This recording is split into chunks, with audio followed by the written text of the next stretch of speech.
ইসলামের মধ্যে, ইসলামের ভিতরে পুরাপুরি যখন প্রবেশ করতে যাবেন, ঠিক তখনই বাধা আসতে পারে।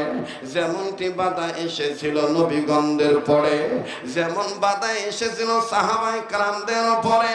বাজান নাম শুনেছেন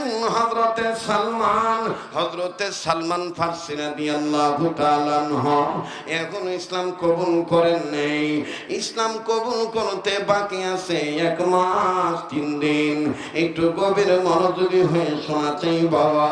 হযরতে সালমান ফারসির পিতা, তিনি ছিলেন ইহুদি ধর্মের পণ্ডিত, তাওরীতের মুফাসসির।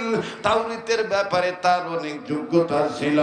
তিনি তাওরীতের মুফাসসির ছিলেন না বাবা, তিনি তাওরীত কিতাবের আলেম ছিলেন।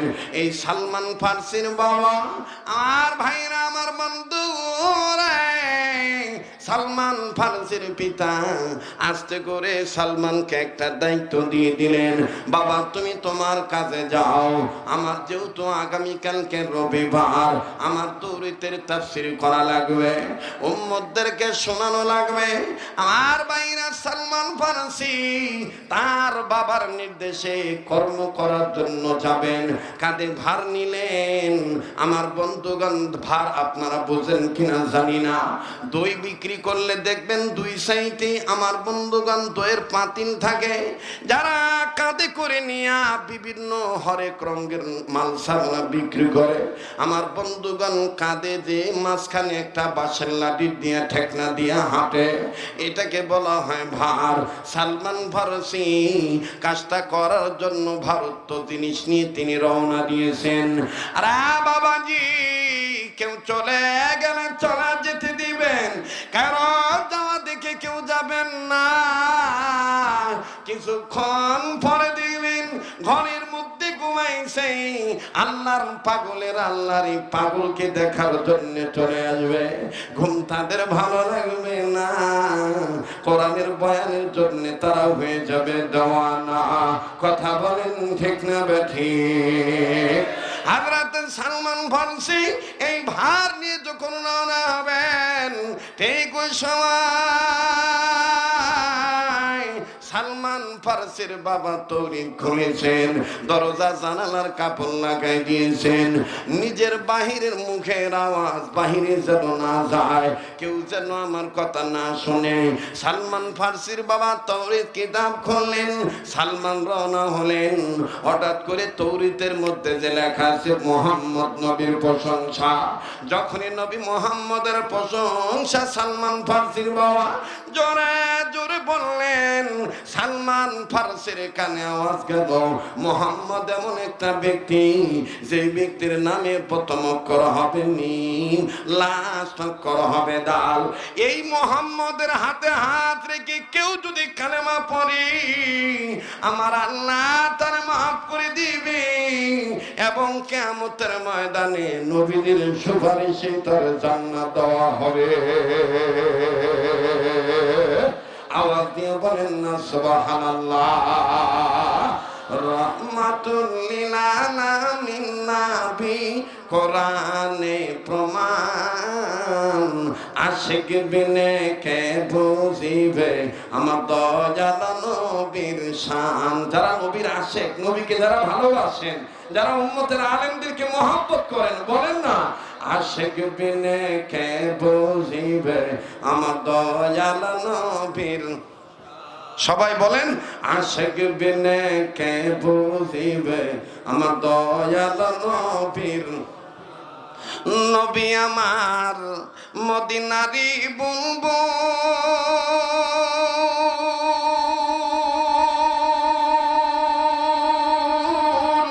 আমার আল্লাহ প্রেম করিয়া নামটি দিলেন মুহাম্মদ রাসূল। কন্যা নামটি দিলেন মুহাম্মদ, সবাই নামটি দিলেন মুহাম্মদ। ওই নবীকে ভুল বুঝিলে, ওই নবীর সুন্নত না মানিলে থাকবে না ঈমান, আশিক বিনে কে বুঝিবে আমার দয়াল নবীর শান। বলেন আশিক বিনে কে বুঝিবে আমার দয়াল নবীর শান। রাহমাতুল লিল আলামিন নবী কোরআনে প্রমাণ। উম্মত বিনে কে বুঝিবে আমার দয়াল নবীর শান। নারায়ে তাকবীর। এইভাবে যদি আর কিছুক্ষণ চলতে থাকে সময় দিতে মন চাইতেছে না, নাকি যাইবেন গা? আপনারা কইলে আমি দোয়া করে দিব, কারণ এই পর্যন্ত একটা লোক পাইলাম না যে হুজুর 30 বছরের উপরে যেহেতু ওয়াজ করেন, আজকে আপনার দেখছি মনটা বইরে গেছে গা, আল্লাহ দোয়া করে যান গা। এরকম একটা বান্ধব পাইলাম না, খালি কয় যে সময় দেন সময় দেন সময় দেন। কবুলের মালিক কে? আমার ভাইরা, আমার বন্ধুরা, হযরত সালমানের কানে নবী মুহাম্মদের প্রশংসা যখন আসে, সালমান ফারসি যাওয়া বন্ধ করে দিয়ে দাঁড়িয়ে গেলেন, ব্রেক হয়ে গেলেন। বলেন সালমান ব্রেক করছেন না আল্লাহ ব্রেক করাইছে? জোরে কোন কে ব্রেক করাইছে? আবার কোন না কে ব্রেক করাইছেন? আমার ভাইরা, আল্লাহর নাম নিতে কোনো সমস্যা হয় নাকি? ব্রেক করাইছেন কে? আল্লাহ পাক ব্রেক করাইছেন। সালমান ফারসি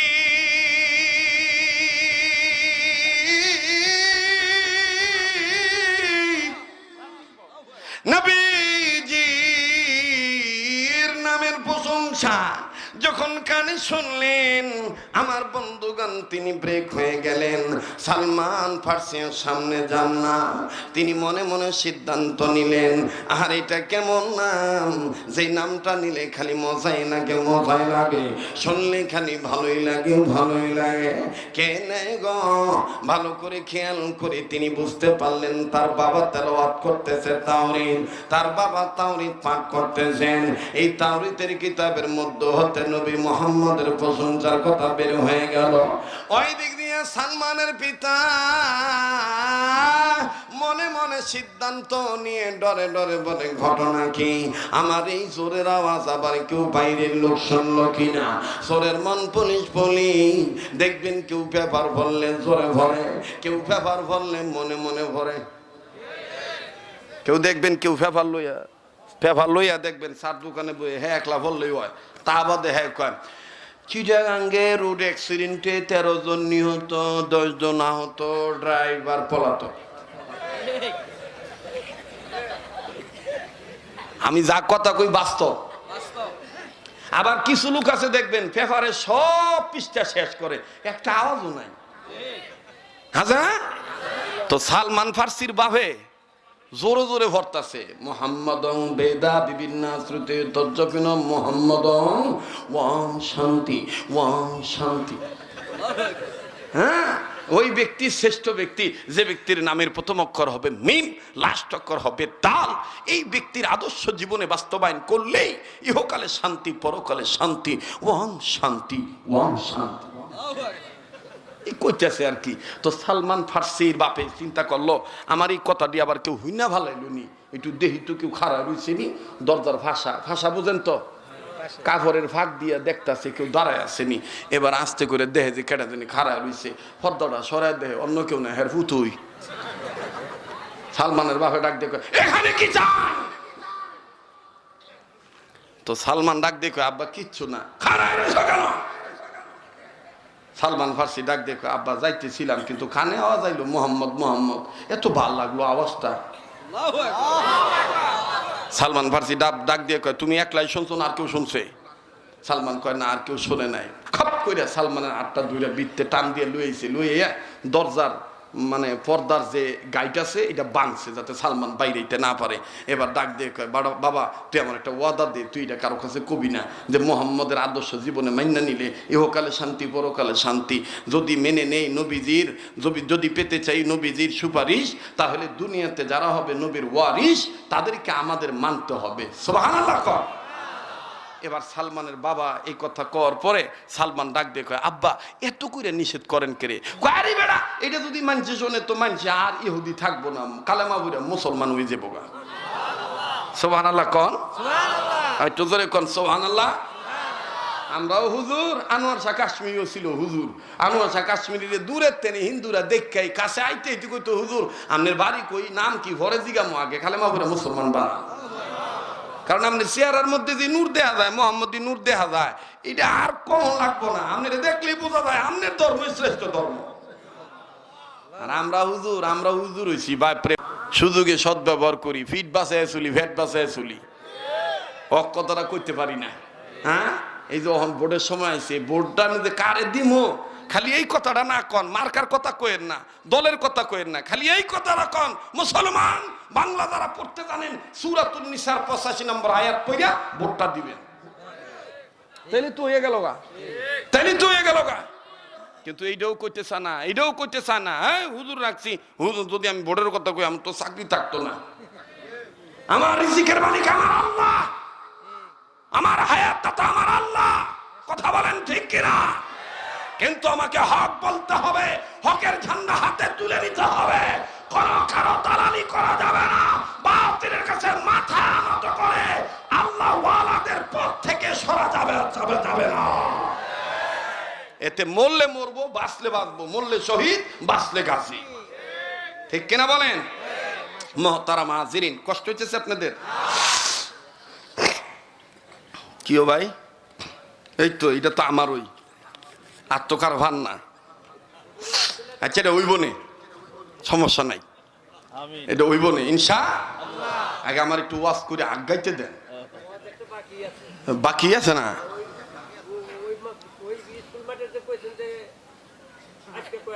কত কিসের কি ওয়াজটা?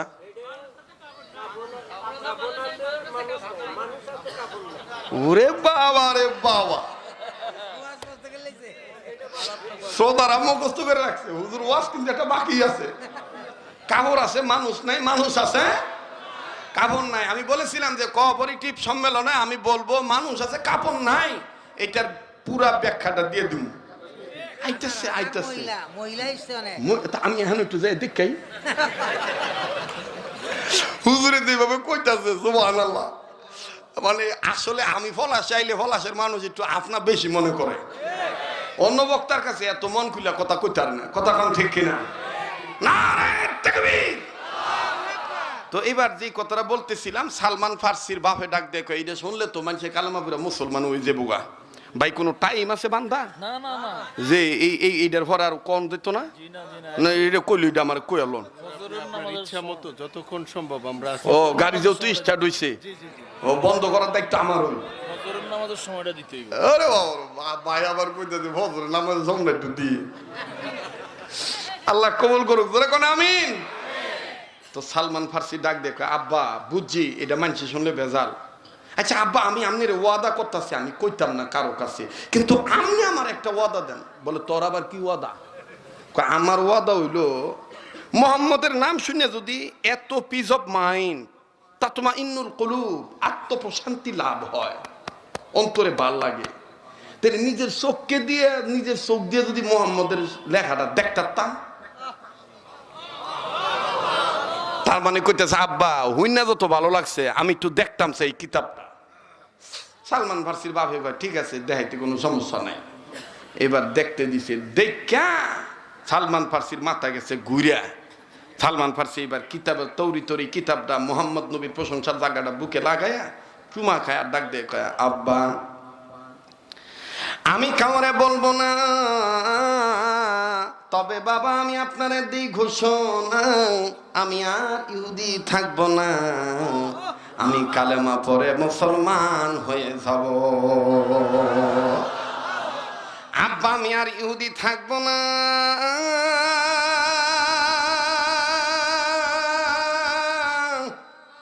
আমি আর আপনার দেশে রইব না, আমি চলে যাব মক্কা মদিনা। আমার ভাইরা আপনাদের অনেকের আছে জানা, রাত্র যত গভীর হবে এই পাগলের কণ্ঠ আল্লাহ তত ক্লিয়ার করে দিবে।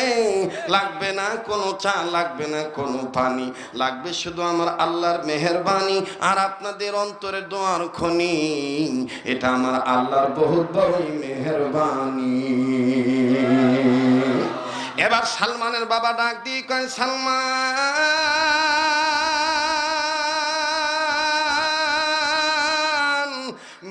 মাথা নষ্ট হয়ে গেল নাকি তোমার? এই বুড়া বয়সে তুমি কি বলতে চাও? বলবেন হুজুর তখন সালমানের বয়স ছিল কত? কিতাবে লিখে তখন সালমান ফার্সির বয়স চলতেছিল আমার বন্ধুগণ 200, আমার বন্ধুগণ 219 বছর, 20 বছরের কাছাকাছি। আরো আওয়াজ দিয়া কন্যা সুবহানাল্লাহ। 219 বছর, 20 বছর তিনি আমার বন্ধুগণ ওই সময় তিনি বেঁচে ছিলেন। আবার আল্লাহ হায়াত বাড়ায় দিয়েছিলেন। একটু মনোযোগী হয়ে যান, এদিক সেদিক নজর দিবেন না। কেউ যদি চলে যায় চলে যেতে দিবেন। আপনারা অনেকেই জানেন এই পাগলের বয়ান একটু সময় লেগে যায়, একটু সময় দিতে হয়। বাজান আমি বারবার ঘড়ির দিকে তাকাবো না, এটাই জীবনের শেষ বয়ান মনে করে বয়ান করতেছি। আগামীকালকে আমি বেঁচে নাও থাকতে পারি, কথা বলেন ঠিক না? এরে মুসলমান, সালমান ডাক দিয়ে বললেন বাবা আমি আর ইহুদি থাকবো না, আমি আর তোমার ধর্ম মানবো না। যেই মোহাম্মদকে মেনে নিলে, যেই মোহাম্মদের ওয়ারিস হইলে আল্লাহ পাক মাফ করে দিবে।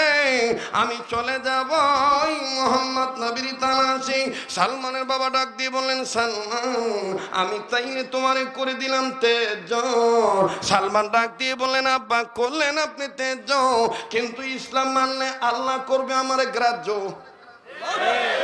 আপনি করলেন আমার তেজ, ইসলাম মানার কারণে, নবীরে মানার কারণে আল্লাহ করবেন আমার গ্রাহ্য, এবং আল্লাহ আমারে যা দিবেন সেটা আমার জন্য ন্যায্য। করেন না বাবা তেজ? আওয়াজ দিয়ে বলেন না সুবহানাল্লাহ। এবার সালমান ফার্সি মালসামানা গাঠুরি বান্দিয়া সালমান যখন রওনা হয়ে গেলেন, বাজান কিতাবে লিখে মা দরজার পাশে দাঁড়া ডাক দিয়ে বাবা তুই যেখানে যাস সেখানে ভালো মতন থাকিস, তোর নিজের শরীরের দিকে খেয়াল রাখি। বাজান রে মা মা মা, এমন একটা মানুষ মায়ের কাছে কোনো জাত ধর্ম নাই, মায়ের কাছে কোনো আমার বন্ধুগণ কোনো তফাৎ নাই। মা তো মা, যার কারণে কবি বলেন বনে থাকে বনবাদুরি, বাচ্চা ঝোলে তার বুকে, তবু মায়ে বাচ্চা ভোলে না, পড়লে হাজার দুঃখে। কথা বলেন ঠিক না দেখি?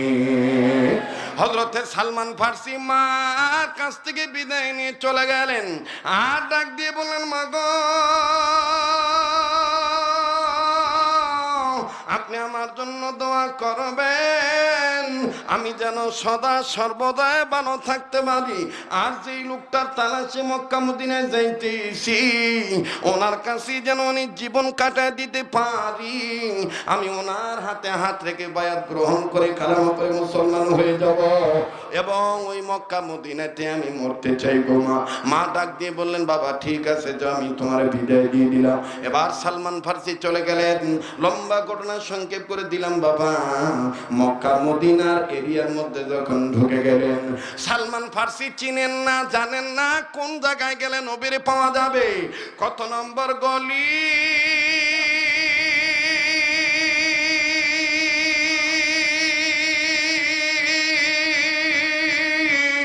কোথায় গেলে নবীরে পাওয়া যাবে, কোন বাড়িতে কোন তাবুতে গেলে নবী মুহাম্মদকে পাওয়া যাবে। সালমান ফার্সি চিনেন না, জানেন না। হঠাৎ করে সালমান ফার্সি মনে মনে সিদ্ধান্ত নিলেন আমার চলন্ত পথে যদি আমি কাউকে পাই আমি তারে ডাইকা জিজ্ঞেস করব, অথবা না আসলে কাছে যে জিজ্ঞেস করব ভাই মোহাম্মদ নবীর বাড়ি কোন দিকে। ওনার দেখানো মোতাবেক আমি মোহাম্মদ নবীর কাছে যাব, কালেমা পড়ে মুসলমান হয়ে যাব। সালমান বলতে বলতে ভাবতে হঠাৎ করে বাদান চিন্তা করতে করতে নজর করে দেখতে পান সালমান ফার্সির সামনে দেখা যায় 5, 7 জন, 8 জন, 9 জন ব্যক্তি, মধ্যম বয়সের লোক, মদ পান করে আর জুয়া খেলে, গুটি খেলে, তাস খেলে। সালমান ফার্সি ডাক দিয়ে বলতেছেন মনে হয় এরা ইহুদি, মনে হয় এরা কাফের বেঈমান হবে। এদের মধ্য থেকে আমি জিজ্ঞাসা করি, এদের মধ্য থেকে আমি কাউকে জিজ্ঞাসা করি মোহাম্মদের বাড়ি কোন দিকে। এবার সালমান ফার্সি মিটিং এর কাছে যাইয়া গোলাকার মিটিং মিটিং এর কাছে যাইয়া সবাইরে ডাক দিয়ে বলতেছেন, আপনারা সবাই আমার বাবার বয়সে বয়সে লোক, আমি আসছি অনেক দূর থেকে, আমার নাম অমক, আমার বাবার পরিচয় এই, আমার দেশের বাড়ি অমুক জায়গায়, আমি আসছি মুহাম্মদের হাতে হাত রেখে কালেমা পড়ে মুসলমান হওয়ার জন্য। আমি নবী মুহাম্মদের বাড়ি চিনি না, যদি আমার একটু বলে দিতেন খুব উপকার হইতো। বলেন না মুহাম্মদের বাড়ি কোন দিকে? আবু জাহেলের হাতে মদির বোতল ছিল, আবু জাহেলের হাতে মদির পেয়ালা পাত্র ছিল। আমার ভাইরা আবু জাহেল রাগ হইয়া মদের বাটি ফেলে দিয়া দাঁড়াইয়া সালমানের কলার দড়ি টান দিয়া কয়, এ বেটা তুই কি জানোস আমরা মোহাম্মদ বিরোধী, এই এরিয়া হলো মোহাম্মদ রাসূল বিরোধী, এই এরিয়ায় কেউ যদি মোহাম্মদের নাম নেয়, কেউ যদি মোহাম্মদের কাছে দিতে চায়, তার বিরুদ্ধে মামলা হয়ে যায়। সালমান ডাক দিয়ে বলতেছেন, কাকা আমি মাপ চাই। বলে মাপ এমনি হবে না, পানিশমেন্ট হবে, কারাদণ্ডে দণ্ডিত হয়ে গেছো, তোমার এখন বিচার হয়ে গেছে, তোমার এখন জেল খাটা লাগবে, গৃহবন্দী হয়ে গেছো, তোমাকে 1 মাস জেল খাটাবো, 1 মাস পরে তোমাকে জামিন দেবো। তোমার অপরাধ এইটাই, তুমি মুহাম্মদের কাছে যাইয়া কালেমা পড়ে মুসলমান হতে চাও, তুমি মুহাম্মদের শত্রুর বাড়িতে দাঁড়ায় মুহাম্মদের নাম নিছো। সালমান কান্দার ডাক দিয়ে বললেন, কাকা মুহাম্মদ নবীর প্রেমে প্রেমিক হওয়ার কারণে বাবা আমারে ত্যায্য করছে, মা আমারে দোয়া করছে, আমি বাড়ি ছাড়ছি, ধর্ম ছাড়ছি, দেশ ছাড়ছি, মা বাপ ছেড়ে দিয়েছি, তারপরে মুহাম্মদ নবীর প্রেমের মজা ছাড়ি নেই। আপনি আমারে মামলা দিয়ে দিবেন, দেন আমার জেল খাটান খাটান, শুনে নেন শুনে নেন, কালেমার মালা আমি গলায় পরিব, আজকে যত দুঃখ জ্বালা মেনে নেব, কালেমার মালা আমি গলায় পরিব। নারায়ে তাকবীর। কষ্ট হচ্ছে আপনাদের? বেজার হইতেছেন? সালমান ডাক দিয়ে বলতেছেন, আমারে আপনি জেল দিবেন, জরিমানা করবেন, করেন, আমি সব মাথা পাইতা নিলাম। এবার আবু জাহেল, উতবা, সাইবা কয়েকজন মিল্লা ধাক্কাইয়া বেটারে ঘরের মধ্যে ঢুকাই আটকাই দিল, আর বাড়িওয়ালারে কয়ে দিল 1 মাস হের জেল খাটতে হইব, 1 মাস পরে হেরে জামিন দিব।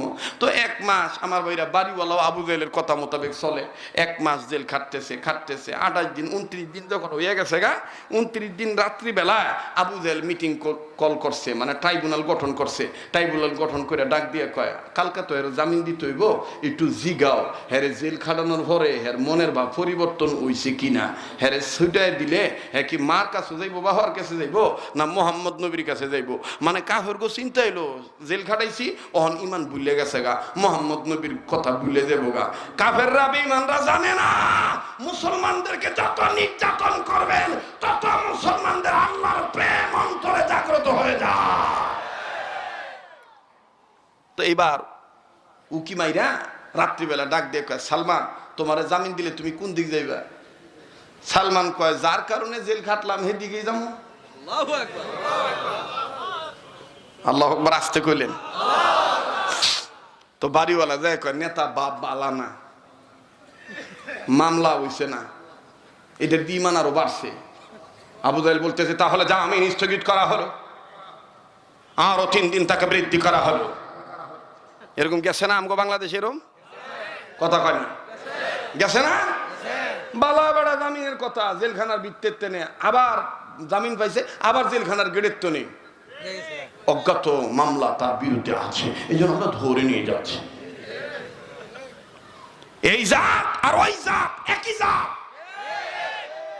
আবু জাহেলের জাত। কথা বলেন ঠিক কিনা? তো এইবার সালমান ফার্সি ডাক দিয়ে কয়, অপরাধ? কয় অপরাধ? তুই নবীর কথা বলস নাই, এলাকা তোর বিরুদ্ধে মামলা হয়ে গেছে আবার 3 দিন। তবে আবু জাহেল বলে দিছে, 3 দিন এত অত্যাচার হবে, পানি পর্যন্ত তোরে খাইতে দম দেব না।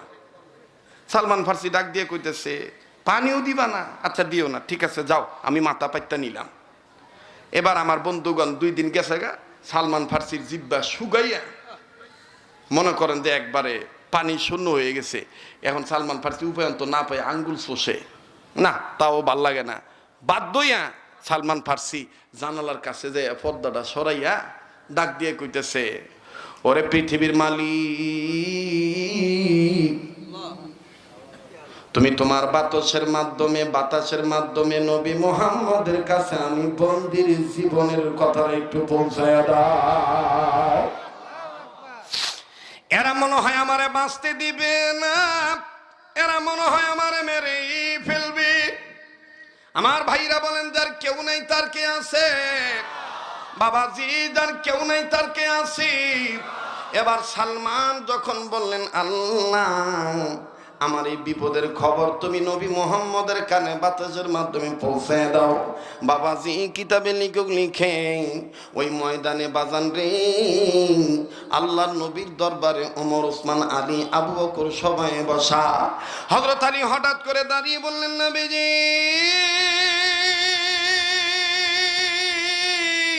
আমি তেজারার কাজে, ব্যবসার কাজে একটু বাইরে যাওয়া, আমাকে 5-7 দিন ছুটি দিবেন। নবীজি বললেন, আলী রে তুমি ব্যবসার কাজে তুমি যাইবা যাও, আমি কি তোমাকে ছুটি দিয়ে দিলাম? আমি তোমাকে আটকায় রাখবো না। ওবাজান হযরত আলী গাঠুরি নিয়া ব্যবসা বাণিজ্যের সামানপত্র মাথায় নিয়ে যখন রওনা হলেন, হযরত আলী আসতেছেন যেই পথে যেই বাড়িতে সালমান রে আটকায় রাখছে, ওই বাড়ির পাশে দিয়া হযরত আলী যায়। আলীর কানে সালমানের কান্নার আওয়াজ গেল। হযরত আলী মাথা থেকে বোঝাটা নিচে নামাইয়া ডাক দিয়ে বলে, গৃহবন্দীকে কান্দ। সালমান ডাক দিয়ে বলেন, আমার নাম সালমান, আমার নাম সালমান।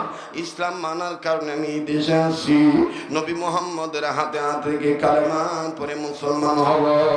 এই দেশে আমার মা নাই, বাবা নাই, আমার আজকে 1 মাস 3 দিন ধরে আটকা রাখছে। আমার অপরাধ একটাই, আমি নবী মুহাম্মদের নাম কেন নিছি? ও আলী তোমার নাম কি? পথিক তোমার নাম কি? হযরত আলী বললেন, আমার নাম আলী। সালমান ডাক দিয়ে বললেন, ভাই আলী আপনার নামের প্রশংসা তো আমি তাওরীতের মধ্যে দেখছি, আপনি কি সে আলী? আপনার 2টা সন্তানে হবে জান্নাতি যুবকদের সর্দার, আপনার বিবি জান্নাতি মহিলাদের সর্দারিনী। আপনি কি সে আলী? যে আলী হলো আমার আল্লাহ পক্ষের বাদ, আসাদুল্লাহিল গালিব। আলী ডাক দিয়ে বললেন, ভাই আমার ব্যাপারে তুমি এতটা জানো, তোমার ব্যাপারে তো আমি কিছুই জানি না। বলে, আলী দেখো আমার জিহ্বা শুকায় গেছে, জিহ্বা সাদা হয়ে গেছে, আমার আঙ্গুলটা কেমন জানি চিকন হয়ে গেছে, আমার এরা বাঁচতে দিবে না। আমার খবরটা একটু মুহাম্মদ নবীর কাছে যাইয়া বলো না। আবারও বলছি, কেউ যদি চলিয়ে যাইতে দিবে, খবরদার কারো জামা দেখে কেউ যাবেন না। কিছুক্ষণ পরে দেখবেন কান্নাকাটির রুল পয়দা হয়ে যাবে, আল্লাহর পাগলেরা গুনগুনে কাঁদবে, আমার বন্ধুগণ চোখের পানি ঝর্ণার মতন পড়বে। আমার ভাইরা, আমার দিল বলে আজকের মাহফিলের দোয়া আমার আল্লাহ ফিরে দিবে না, আমার মাওলা আজকের মাহফিলের দোয়া কবুল করবেন ইনশাআল্লাহ। একটু মায়া লাগে, একটা ডাক্তার না বলেন না আল্লাহ, দেন না ডাক দেন না বলেন না আল্লাহ। এতগুলো মানুষের ডাকের মধ্যে কেন প্রেমের আওয়াজ নাই? আল্লাহ বলতে তার ভালো লাগবে, বুঝিয়ে নিবেন আমার মাওলা আপনার মহব্বত করে, আমার মাওলা আপনারে কবুল করবে। মায়া লাগে, আবার বলেন না আল্লাহ, দেন না ডাক দেন না কলিজার টুকরা ভাইরা, বলেন না আল্লাহ, আবার বলেন না আল্লাহ। সালমান ফার্সি ডাক দিয়ে বললেন, ভাই আলী আমার এরকম করে বিপদে ফালায়া রাখছে, মনে হয় আমি আর বেশি দিন বাঁচবো না। আলী ডাক দিয়ে বললেন, ভাই সালমান চিন্তার কোনো দরকার নাই, আমি তোমার খবরটা নবীর কাছে নিয়ে যাই। আরে বন্ধু শুধু হযরত আলী চলে গেলেন নবীজির দরবারে, যাইয়া দেখতেছেন নবীজির কাছে কিনারে ওমর, ওসমান, আবু বকর বসা। নবী আলীকে ডাক দিয়ে বলেন, আলী রে তুমি গেলা, আবার তুমি এত তাড়াতাড়ি রিটার্ন আসলা, বুঝলাম না।